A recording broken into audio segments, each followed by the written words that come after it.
Hello everyone, आज हम discuss करेंगे कि यदि आप यूपीएससी की तैयारी कर रहे हैं या आप किसी भी गवर्नमेंट एग्जाम की तैयारी कर रहे हैं तो आपको तीन बिंदुओं को ध्यान में रखना चाहिए। अगर आप उन तीन बिंदुओं को ध्यान में रखते हैं तो आप अपनी सफलता को प्रथम प्रयास में सुनिश्चित कर सकते हैं। तो वो कौन से तीन बिंदु हैं, आइए डिस्कस करते हैं। इस ट्रायंगल के माध्यम से हम डिस्कशन करेंगे इसका। पहला पॉइंट है आर। आर का मतलब रेगुलर, प्रतिदिन। आप जो भी टाइम टेबल बना रहे हैं वो आपको प्रतिदिन फॉलो करना है। अगर आपने 10 दिन का टाइम टेबल बनाया है या आपने 6 दिन का बनाया है और आपने बनाया है 6 दिन का 6 घंटे पढ़ने का, तो आपको 6 डे 6 घंटे प्रतिदिन आपको पढ़ना है। अगर आप 2 दिन 6 घंटे पढ़ लें, उसके बाद 4 दिन छोड़ दे रहे हैं, तो आपने जो 2 दिन 6 घंटे पढ़ा वो भी बेकार हो जाएगा, किसी काम का नहीं होगा। ठीक है ना, फिर से आपको उतनी मेहनत करनी पड़ेगी। तो ये ध्यान दें कि जो आप मेहनत कर रहे हो, 1-2 दिन आप 6 घंटे 5 घंटे आपने पढ़ा, तो वो आपकी मेहनत सार्थक हो, आपका वो टाइम बेकार ना जाए। तो ये आपको ध्यान में रखना है कि वो 4 दिन जो आपने पूरे 6 दिन का टाइम टेबल रखा है, 6 घंटे आपको पढ़ना है, उसको भी आपको फॉलो करना है। फिर आप एक दिन, जैसे 7 दिन एक वीक में 7 डेज है, तो आपने 6 दिन अपने पढ़ने के लिए निकाला है और एक दिन अपने लिए आप इंजॉय करने के लिए निकाल सकते हो, आप अपने माइंड को फ्रेश करने के लिए निकाल सकते हो, कहीं टहलने जा सकते हो। आप रखो, आपको 7 दिन के साथ दिन आपको नहीं पढ़ना। आप 6 दिन ये टाइम ये अपने दिमाग में रखें कि 7वें दिन मैं खूब मस्ती करूंगा, लेकिन 6 दिन खूब अच्छे से पढ़ूंगा। अगर आप ये अपने दिमाग में रखते हो कि 7वें दिन खूब मस्ती करूंगा और 6 दिन में खूब अच्छे से पढ़ूंगा, और ये भी दिमाग में रखें कि मैं 7वें दिन तब मस्ती करूंगा, तब इंजॉय करूंगा जब मैं 6 दिन अच्छे से अपने टाइम टेबल को फॉलो कर लूंगा। तो एक जो अपने आप को लालच दिलाओगे कि जो 7वां दिन होगा उस दिन मैं खूब इंजॉय करूंगा, खूब मस्ती करूंगा, तो आपके अंदर जो लालच होगा कि उस दिन आप खूब टहलोगे, खूब मस्ती करोगे, खूब इंजॉय करोगे, तो उस लालच की वजह से आपका ये जो 6 दिन का टारगेट होगा आप इसको अच्छे से कंप्लीट कर पाओगे। तो देखिए, 7 के 7 दिन आप टाइम टेबल अगर आप बना रहे हो तो 7 के 7 दिन आप अपने को अध्ययन में ना लगाएं कि आपको 7 के 7 दिन पढ़ना है। आप 7 दिन में से एक दिन अपने लिए फ्रेश, अपने दिमाग को फ्रेश रखने के लिए, टहलने के लिए, मस्ती करने के लिए, एंजॉय करने के लिए निकालें, और 6 के 6 दिन आपको क्या करना, अच्छे से पढ़ना है। अब वो 6 के 6 दिन में हो सकता है आप 5 घंटे रेगुलर पढ़ पाते हो, या आप 6 घंटे पढ़ पाते हो, या आप 7 घंटे पढ़ पाते हो, या आप 8 घंटे पढ़ पाते हैं, जो भी आप पढ़ पाते हैं। ये मैटर नहीं करता कि आप 8 घंटे पढ़ रहे हो कि आप 6 घंटे पढ़ रहे हो, या आप 7 घंटे पढ़ रहे हो कि आप 9 घंटे पढ़ रहे हो। ये मैटर नहीं करता। मैटर ये करता है कि आप अगर 6 घंटे पढ़ रहे हो तो क्या आप 6 दिन के 6 दिन रेगुलर पढ़ रहे हो कि नहीं पढ़ रहे हो। अगर आप 6 घंटे 6 के 6 दिन रेगुलर आप पढ़ रहे हो तो वो पढ़ना आपका सार्थक होगा। तब आप जो भी टॉपिक पढ़ोगे आप उस पर अच्छी समझ बना पाओगे, एक बेहतर समझ बना पाओगे। उसके बाद फिर एक दिन आपको क्या करना है, अपने आप को फ्रेश करने के लिए एक दिन आपको निकालना है। लेकिन यदि आप 6 दिन का टारगेट आपने रखा, लेकिन आपने 2 दिन पढ़ा 6 घंटे, उसके बाद 4 दिन आपने छोड़ दिया, 4 दिन आपने पढ़ा ही नहीं, तो जो 2 दिन आपने पढ़ा होगा वो भी बेकार हो जाएगा, यानी वो भी किसी काम का नहीं रहेगा। तो आप अपनी जो 2 दिन की मेहनत आप उसको सार्थक बनाना चाहते हो, तो आपको पूरे 6 दिन का जो टाइम टेबल आपने बनाया आपको उसको फॉलो करना है। बहुत सारे ऐसे कंडीशंस आती हैं, बहुत सारे ऐसे डिस्ट्रैक्शंस आते हैं जिस कारण से आप अपने 6 दिन के टाइम टेबल को अच्छे से फॉलो नहीं कर पाते। और 80% विद्यार्थियों की यही प्रॉब्लम है। 80% विद्यार्थियों के, किसी भी गवर्नमेंट एग्जाम की जो तैयारी कर रहे हो, चाहे किसी भी गवर्नमेंट एग्जाम, 80% विद्यार्थियों के सम्मुख यही समस्या है कि वो रेगुलर पढ़ नहीं पाते, प्रतिदिन अध्ययन कर नहीं पाते। बहुत सारे डिस्ट्रैक्शंस वो अपने आसपास बना रखे हैं जिस कारण से वो डिस्ट्रैक्ट हो जाते हैं। तो ये जो डिस्ट्रैक्शन जो आप 6 दिन क्यों नहीं फॉलो कर पाते, उसके पीछे का जो कारण होता है वो डिस्ट्रैक्शन होता है। सबसे बड़ा जो कारण है कि अगर आप 6 दिन का टारगेट फॉलो नहीं कर पा रहे हो जो अपने पढ़ने के लिए बनाया है, उसके पीछे का सबसे बड़ा कारण क्या, डिस्ट्रैक्शन। वो डिस्ट्रैक्शन आपको आपकी रेगुलरिटी को भंग कर देता है। ये आपकी रेगुलरिटी को, जो आपकी प्रतिदिन की पढ़ने की आदत, उसको क्या करता है, भंग कर देता है। तो आपको डिस्ट्रैक्शन से बचना है, और डिस्ट्रैक्शन के जन्मदाता आप खुद होते हो। कोई भी विद्यार्थी, कोई भी स्टूडेंट जो प्रिपरेशन कर रहा है गवर्नमेंट एग्जाम की, वो अब जो डिस्ट्रैक्शन वो खुद जनरेट करता है, उसके लिए खुद जिम्मेदार होता है। तो आप जब उसके लिए खुद जिम्मेदार हो तो आप ही उसको दूर कर पाओगे। ये ध्यान में रखो। आप किसी भी गवर्नमेंट एग्जाम में तब तक नहीं सफल हो सकते जब तक आप एक proper regular time table follow नहीं करते हो। टैलेंट मायने नहीं करता आप इतने टैलेंट हो, वो टैलेंट सब टैलेंट बन जाएगा। तो टैलेंट मायने नहीं रखता कि आप सक्सेस हो। टैलेंट, देखिए, टैलेंट आपका तभी काम आएगा जब आप रेगुलर प्रतिदिन मेहनत करोगे। अगर आप प्रतिदिन मेहनत नहीं करोगे, कितने भी टैलेंट होगे वो सब बेकार हो जाएगा। तो आप अगर आपके अंदर टैलेंट है, आपको वो चीजें अच्छे से समझ में आ जाती है, वो आपकी एक विशेषता है, वो आपकी एक क्वालिटी है जो आपको एग्जाम में और जो आपके एग्जाम में सफलता का आपके लिए आधार तय करेगी। वो आपकी एक विशेषता, आपकी क्वालिटी है। तो आप उस क्वालिटी को बेकार ना जाने दें। अगर आप उस क्वालिटी को अच्छे से यूटिलाइज करना चाहते हैं, उसका फायदा आप लेना चाहते हैं, तो आपको 6 के 6 दिन जो आप टाइम टेबल रख रहे हैं, 7 दिन में से एक दिन आपको अपने आप को फ्रेश रखना है और 6 दिन का जो 6 दिन का टाइम उसको अच्छे से फॉलो करना है। और ये प्रॉब्लम आपको हमने बताया कि 80% विद्यार्थियों समूह की ही प्रॉब्लम होती है। अब मैं आपको एग्जांपल बताता हूं एक आईएएस टॉपर की। वो उनका फोर्थ अटेम्प्ट तक 4 अटेम्प्ट उनका प्री नहीं हुआ था। तो किस कारण से नहीं हुआ था? उन्होंने बताया कि मेरा 4 बार प्री इस कारण से नहीं हुआ था क्योंकि वो कभी 7 से 8 घंटे वो रेगुलर बैठ के पढ़ नहीं पाते थे। कभी उन्होंने कहा कभी मैं 1 घंटे पढ़ लेता था, कभी 2 घंटे, कभी 2.5 घंटे। उनकी जो उन्होंने ये भी बताया कि हमारी जो सबसे बड़ी प्रॉब्लम थी, उनकी जो सबसे बड़ी प्रॉब्लम थी ये थी कि वो 7 से 8 घंटे बैठ के पढ़ नहीं पाते थे और जिस कारण से उनका 4 बार प्री नहीं हुआ। लेकिन उन्होंने बताया कि अपने 5वें प्रयास में जो उन्होंने सबसे जो सुधार किया, जो पहला रिफॉर्म किया, वो कि पहले उन्होंने अपने अंदर वो आदत लाई, वो अपने अंदर वो आदत विकसित की। कौन सी आदत? कि 6 से 7 घंटे या 8 घंटे या 10 घंटे बैठकर पढ़ने की। उन्होंने बताया कि 1 महीने तक उन्होंने यही काम किया कि वो बैठ करके किसी भी तरीके से उन्होंने अपने आप को कंसंट्रेट किया और यही आदत 1 महीने तक, 1 से 2 महीने तक उन्होंने यही काम किया कि पहले मैं अपने अंदर वो एटीट्यूड लाऊंगा, वो आदत अपने अंदर डेवलप करूंगा कि मैं बैठ करके 8 से 10 घंटे पढ़ पाता हूं, नहीं पढ़ पाता हूं। 1 से 2 महीने उन्होंने यही काम किया और धीरे धीरे उनकी आदत बन गई। और उन्होंने बताया कि 8 से 10 घंटे उन्होंने प्रतिदिन पढ़ने का प्रयास किया और 1 से 2 महीने तक उन्होंने जब ये काम किया और उनकी आदत जो है बैठकर पढ़ने की, इसका फायदा ये हुआ कि बैठकर पढ़ने की उनकी आदत बन गई।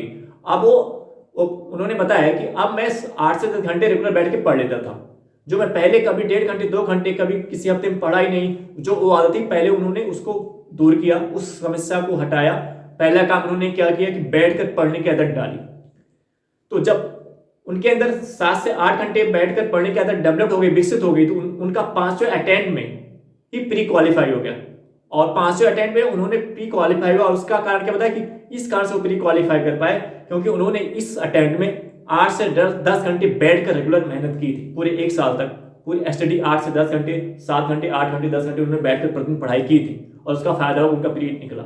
बट मेंस नहीं हुआ, लेकिन 6वें अटेम्प्ट में। बट उनकी एक चीज जो मेजर प्रॉब्लम थी उनके सम्मुख 4 अटेम्प्ट में, वो प्रॉब्लम अब दूर हो गई थी कि बैठकर पढ़ने की। और 6 अटेम्प्ट में उनका चयन हो गया, 342 रैंक आई थी। और उन्होंने अपनी सफलता का जो कारण क्या बताया कि उनकी जो सबसे बड़ी कमी थी उस पर उन्होंने काम किया। वो कमी क्या थी कि वो बैठकर पढ़ नहीं पाते थे। और 80% विद्यार्थियों के समूह की यही प्रॉब्लम है कि जो पहले चरण में वो एग्जाम से पहले फेल हो जाते हैं। इस पॉइंट पे, इस ट्राइंगल के इस पॉइंट पे, रेगुलरिटी के प्रतिदिन के पॉइंट पे वो फेल हो जाते हैं एग्जाम से पहले। एग्जाम तो होगा, एग्जाम केवल कहा जाता है कि आप एग्जाम में फेल हो, आप एग्जाम में नहीं फेल हो रहे। 80% विद्यार्थी यही फेल हो जा रहे हैं कि प्रतिदिन वो बैठ के पढ़ नहीं पाते हैं। ये 80% विद्यार्थियों के समूह की यही प्रॉब्लम है। किसी को मैं जैसे पढ़ाता हूं तो बहुत सारे स्टूडेंट शेयर करते हैं कि सर जो मेजर प्रॉब्लम क्या है कि नींद आती है। कोई कहता है नींद आती है, किसी को कोई और डिस्ट्रैक्शन है, किसी को और डिस्ट्रैक्शन, किसी को कोई काम है। ये सब बहुत सारी प्रॉब्लम बताते हैं। एक तो सबसे बड़ी नींद वाली है कि नींद आने लगता है बैठ के जैसे पढ़ने बैठ। कुछ लोग एक बोलते हैं जैसे सर बैठ के पढ़ना शुरू करते हैं तो नींद आना शुरू हो जाता है। तो एक मेजर प्रॉब्लम नींद वाली है। और एक जो प्रॉब्लम डिस्ट्रैक्शन, एक डिस्ट्रैक्शन भी सबसे बड़ा प्रॉब्लम है जो बैठ करके उनकी प्रतिदिन पढ़ने की जो आदत है उसको भंग कर देता है। डिस्ट्रैक्शन, नींद। तो नींद भी एक प्रकार का डिस्ट्रैक्शन है जो आपको डिस्ट्रैक्ट कर रहे हैं। तो आपको क्या करना, अपने डिस्ट्रैक्शन को आइडेंटिफाई करो। जब तक आप अपने डिस्ट्रैक्शन को, इसका सोल्यूशन क्या है? इसका सोल्यूशन ये है कि आप अपने डिस्ट्रैक्शन को आइडेंटिफाई करो, उस पर काम करो, उसको रिमूव करो। क्योंकि डिस्ट्रैक्शन के जन्मदाता आप खुद होते हो। जब आप उसको खुद जनरेट करते हो, आप उसको खुद उत्पन्न करते हो, तो आप ही उसको दूर कर पाओगे। तो ये आपकी जिम्मेदारी, आप डिस्ट्रैक्शन को हटाओ। जैसे आप डिस्ट्रैक्शन को हटाओगे आप रेगुलरिटी को मेंटेन कर पाओगे। रेगुलरिटी में और डिस्ट्रैक्शंस में जो संबंध होता है, ऐसा संबंध होता है कि अगर डिस्ट्रैक्शन घटेगा तो रेगुलरिटी, प्रतिदिन पढ़ने की जो टाइम वो बढ़ेगा। और अगर डिस्ट्रैक्शन बढ़ेगा तो रेगुलरिटी घटेगी। ठीक है ना? एक प्रकार से अगर फिजिक्स के लैंग्वेज में बोले तो ये कह सकते हो कि जो रेगुलरिटी होता है वो व्युत्क्रमानुपाती होता है। जो रेगुलरिटी होता है आर, ये व्युत्क्रमानुपाती किस होता है, किसके, 1/d डिस्ट्रैक्शन से। आर जो है डी के क्या होता है, व्युत्क्रमानुपाती होता है। अगर डिस्ट्रैक्शन क्या होगा, घटेगा, तो प्रतिदिन आपके पढ़ने की जो टाइम टेबल है आप उसको प्रतिदिन फॉलो कर पाओगे, अच्छे से मेंटेन कर पाओगे। लेकिन अगर डिस्ट्रैक्शन पड़ेगा तो ये क्या होगा, घटेगा। तो आपको ये ध्यान रखना है। आपने डिस्ट्रैक्शन को आपका, अगर आप नींद का नहीं पढ़ पाते हो, आपको नींद आ जाती है, तो नींद भी आपका एक बहुत बड़ा डिस्ट्रैक्शन है। तो उस नींद को आपको कम करना है, ठीक है, उस नींद से आपको बचना है। डिस्ट्रैक्शन कम होगा, रेगुलरिटी अपने आप मेंटेन होगी, ठीक है ना। और अगर आपने कभी कुछ विद्यार्थियों को कभी प्रॉब्लम होती है कि ग्रेजुएशन कंप्लीट कर लेते हैं, बट उनकी कभी वो खुद कहते हैं कि हमने कभी 5 से 6 घंटे, 7 घंटे, 8 घंटे बैठ कर पढ़ करके एग्जाम नहीं दिया है। कभी वो रेगुलर बोलते हैं कि हमने कभी 1 महीने तक 8 से 10 घंटे, कभी वो कहते हैं कि हम कभी 1 महीने तक हमने पढ़ाई नहीं की, 8 से 10 घंटे बैठ कर, 6 घंटे बैठ करके पढ़ करके। उनकी वो आदत ही होती है, वो अपने आप को ऐसे बनाकर आते ही हैं। क्वेश्चंस में वो ऐसे केवल एग्जाम के दिन 2-4 घंटे, 6 घंटे बैठ के पढ़ करके एग्जाम दे देते हैं। अधिकांश बच्चे जो ग्रेजुएशन करके आते हैं उनके समूह की प्रॉब्लम होती है, उनके अंदर आदत ही नहीं होती बैठ के कि वो 7 से 8 घंटे बैठ करके 1 से 1.5 साल 2 साल तक वो अध्ययन कर सकें। तो अगर आपके समूह की प्रॉब्लम है और आपके अंदर टैलेंट है, आपको लगता है कि आपके अंदर टैलेंट है, आपको चीजें सब कुछ समझ में आती है, आपको लगता है आप इस एग्जाम को क्वालिफाई कर सकते हो, लेकिन एक समूह आपके सब प्रॉब्लम है कि आप बैठ के पढ़ नहीं पा रहे हो, तो वो आदत आपको वो अपने अंदर डेवलप करना पड़ेगा, विकसित करना पड़ेगा। आप कितना भी टैलेंट हो, आपके अंदर कितना भी आप पढ़ने में तेज हो, लेकिन वो तभी काम आएगा जब आप रेगुलर बैठकर अपने अंदर पढ़ने की आदत डेवलप करोगे। तो फर्स्ट पॉइंट आपको क्या ध्यान में रखना है कि प्रतिदिन बैठकर पढ़ने की आदत आपको डालनी पड़ेगी। अगर आपके अंदर हैबिट नहीं है प्रतिदिन पढ़ने का, तो प्रयास करना पड़ेगा। अभी हमने एक टॉपर्स के बारे में आपको बताया कि कैसे उन्होंने 1-2 महीने इसी पे काम किया, और एक टॉपर 2010 के टॉपर्स हैं, उन्होंने भी बताया था कि उनका भी रिजल्ट 2-3 बार नहीं हुआ था, क्योंकि वो भी बैठ के नहीं पढ़ पाते थे। और उनका तो सुनोगे तो आपको हंसी आएगा।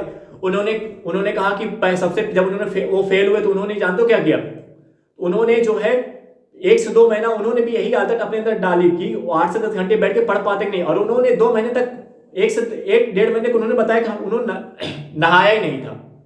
अभी आप सुन कि मतलब वो IAS है और नहाया नहीं था। यस, उन्होंने 8 से 10 घंटे बैठकर पढ़ने की आदत अपने अंदर विकसित करने के लिए 1 से 1.5 महीने वो उसी में डूब गए। उन्होंने वो हफ्ते में एक बार 2 बार, हफ्ते में 1 बार या हफ्ते में 1 बार या 15 दिन में 1 बार उन्होंने नहाया। वो अपना नहाना होना सब भूल गए, क्योंकि उनके अंदर वो आ गया था कि नहीं, कि जो कमी है उस पर काम करना है। और आप भी जब ऐसे डूबोगे तो डूब आपको पता नहीं चलेगा कि नहाए कि नहीं नहाए। तो 2010 के टॉपर उन्होंने पहला पॉइंट इसी पे काम किया कि वो बैठ के पढ़ नहीं पाते थे, और उन्होंने अपने अंदर ये एटीट्यूड डेवलप किया। और 1 महीने में शायद उन्होंने 2-3 बार नहाया होगा खाली, इतना उसमें डूब गए। 1 से 1.5 महीने तक उन्होंने यही काम किया। और उन्होंने बोला भी कि जब हमारे, और इस पे उन्होंने काम किया और आदत उनके अंदर डेवलप हो गई, विकसित हो गई। वो आप अपने अंदर एटीट्यूड ला सकते हो, अपने अंदर वो आदत विकसित कर सकते हो 8 से 10 घंटे बैठ के पढ़ने की, अगर आप चाहोगे तब। आपके ऊपर डिपेंड, अगर आप चाहोगे तब, नहीं तो नहीं, ठीक है।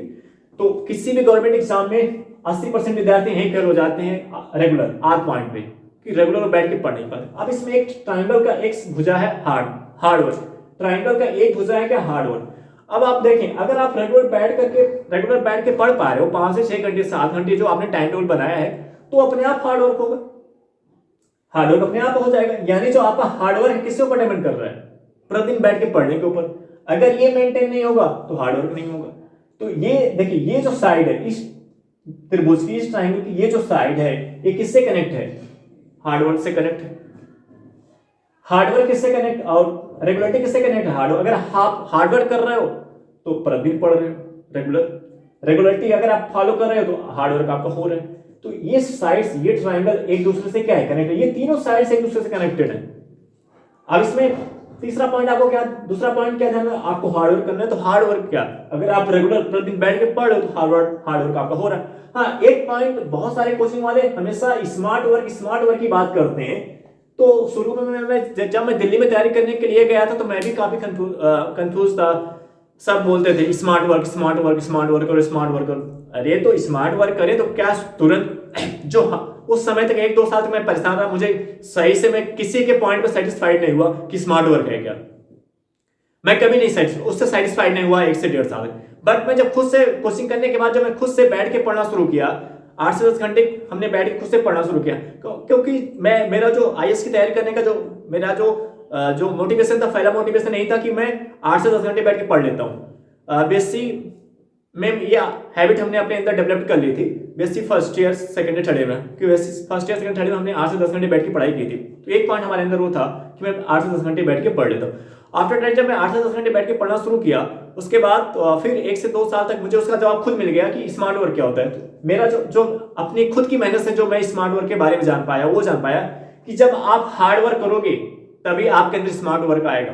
आप ये सोचो कि तुरंत आप स्मार्ट वर्क करने लगोगे तो ये पॉसिबल नहीं है। हाँ, आपका बैकग्राउंड बहुत अच्छे कॉलेज से, बहुत अच्छे स्कूल से आप पढ़ करके आए हो और बहुत मेहनत करके आओ तो आपको पता है। लेकिन अगर आप जिस बैकग्राउंड से आ रहे हो, बहुत अच्छी आपका बैकग्राउंड नहीं, देखिए आप क्या है आप खुद जानते हो, ये आपको खुद पता है।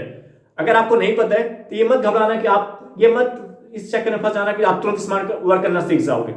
अगर आप पहले से स्मार्ट वर्क आपकी आदत है, आप एक अच्छे बैकग्राउंड से आओ, आप बहुत मेहनत करके आओ, बहुत अच्छे कॉलेज से पढ़ करके आओ, आपको पता है कि स्मार्ट वर्क क्या होता है, तो सही है। लेकिन आप ऐसे बैकग्राउंड से आ रहे हो कि आपको पता नहीं कि स्मार्ट वर्क क्या है, तो आपको ये ध्यान रखना है, तो घबराना नहीं है। वो स्मार्ट वर्क आपके अंदर आएगा। कैसे आएगा? जब आप हार्ड वर्क करना शुरू करोगे, previous year question paper solve करोगे, बार सिलेबस सॉल्व करोगे, टेस्ट सीरीज सॉल्व करोगे, तो इससे आप सीखते जाओगे स्मार्ट वर्क क्या होता है। स्मार्ट वर्क आप तभी सीख पाओगे जब आप हार्ड वर्क करोगे। स्मार्ट वर्क जो होता है वो हार्ड वर्क में कंटेन होता है। हाँ, देखिए ये जो स्मार्ट वर्क होता है ये सबसेट किसका होता है? मैथमेटिक्स की लैंग्वेज में देखें तो जो स्मार्ट वर्क होता है ये सबसेट किसका होता है? एच का होता है। यानी जो यस है वो एच में क्या होता है? कंटेन होता है। यस एच में क्या होता है? कंटेन होता है। तो हार्ड वर्क आपके अंदर स्मार्ट वर्क कब आएगा? जब आप हार्ड वर्क करोगे। Smart work is a part of hard work, understand? Smart work is a part of hard work. आप सोचो कि एक ही दिन में आपको स्मार्ट वर्क आ जाएगा, तो ऐसे टालते रहो, कोचिंग में पूछते रहो स्मार्ट वर्क क्या होता है, स्मार्ट वर्क क्या होता है, वो बताते रहेंगे, 25 फार्मूला आपको बताते रहेंगे ये होता है। लेकिन जो रियल स्मार्ट वर्क हो तो आप खुद वो अपने अंदर से निकालोगे, वो आपके अंदर से आएगा। वो आपके अंदर से कब आएगा? जब आप हार्ड वर्क करोगे, मेहनत करोगे। ऐसे बहुत लोगों को बताने वाले मिल जाएंगे ऐसे स्मार्ट वो, लेकिन आप कभी उससे सेटिस्फाइड नहीं होगे। वो आपके अंदर से आएगा। और आपके अंदर से कब? जब आप मेहनत करोगे, हार्ड वर्क करोगे। जब आप हार्ड वर्क करोगे, स्मार्ट वर्क आपके अंदर अपने आप डेवलप होता जाएगा। और तीन सोर्स आपको मदद करेंगे स्मार्ट वर्क में। एक तो आपकी मेहनत, एक तो आपका प्रीवियस ईयर क्वेश्चन पेपर, और एक आपका सिलेबस। और प्रीवियस ईयर क्वेश्चन में एक आप टेस्ट सीरीज भी ऐड कर सकते हो, previous year question plus test series, ये दो चीज और 2 पॉइंट है। प्रीवियस ईयर क्वेश्चन पेपर और टेस्ट सीरीज 1 पॉइंट हो गया, हार्ड वर्क आपका दूसरा पॉइंट हो गया, सिलेबस आपका तीसरा पॉइंट। ये 3 पॉइंट आपके अंदर स्मार्ट वर्क लाएंगे।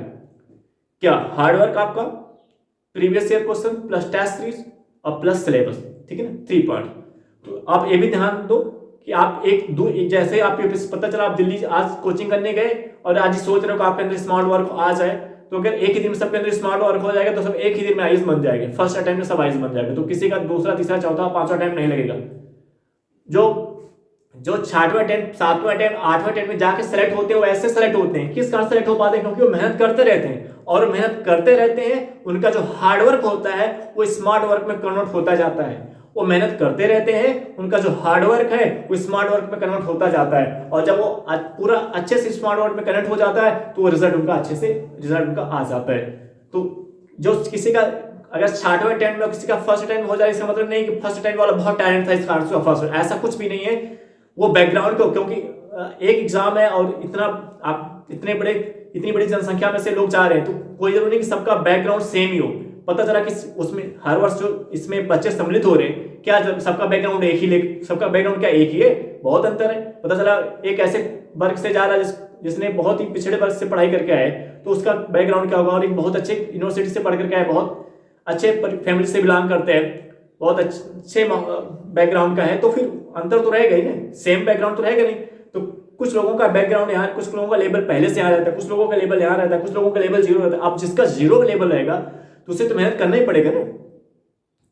लेकिन आएगा सबके अंदर ऐसा। इस यूपीएससी एग्जाम का रिजल्ट देखो, हर साल देखो वो भी बच्चे टॉप कर रहे हैं, जो बहुत सारे ऐसे बच्चे टॉप कर रहे हैं जो प्राइवेट कॉलेज से बीए किए हैं, जो कभी ग्रेजुएशन भी रेगुलर क्लास नहीं किए, तब भी वो टॉप कर रहे हैं। ऐसा नहीं है कि वही टॉप कर रहे हैं जो बड़े बड़े यूनिवर्सिटी से पढ़ कर आए, उसमें सभी बच्चे टॉप कर रहे हैं। हर एक बैकग्राउंड के टॉप कर, चाहे पिछड़े वर्ग का हो, चाहे बहुत अच्छे बैकग्राउंड से आया हो, टॉपर्स हर बैकग्राउंड से आ रहे हैं। लेकिन कब?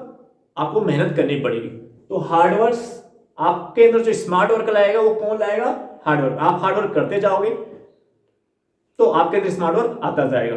तो यही कारण आप देखेंगे यूपीएससी कोई फर्स्ट अटेम्प्ट में, कोई सेकंड अटेम्प्ट में, कोई थर्ड अटेम्प्ट में, कोई फोर्थ अटेम्प्ट, कोई फिफ्थ अटेम्प्ट, कोई सिक्स अटेम्प्ट, कोई सेवंथ अटेम्प्ट में, कोई 8वें बार में, कोई 9वें बार में सेलेक्ट हो रहा है। तो कारण क्या है कि धीरे धीरे वो मेहनत करते जा रहे हैं, लेकिन स्मार्ट वर्क के लिए एक आवश्यक क्या? Hard work. आप स्मार्ट वर्क आपके अंदर तभी जब आप हार्ड वर्क करोगे।